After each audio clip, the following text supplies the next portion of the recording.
Gonna do a little unboxing video here. I'm not sure what's in this one, but we will find out together. Sometimes I buy things off of eBay. I'm sure people watching this video don't know what that's like at all, do they? Let's see. What do we got? Looks like we have some little teeny tiny pins. And everyone's favorite. Let's try to stay fairly clean here. All right, toss those things out. What do we got?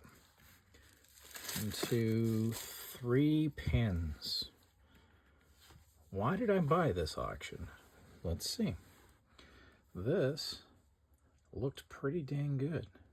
Sumner School, I'd imagine 1929, seeing as it's not quite 2029 yet. What does it say on back? 10K. That must be why I bought this eBay auction. Now, let's see. What do we got here? We've got St. Mel High School. This one is a screwback. Is lightning gonna strike twice?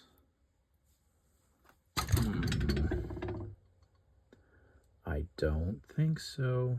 I don't see the 10K mark, and I see some corrosion that indicates this is probably plate or gold fill.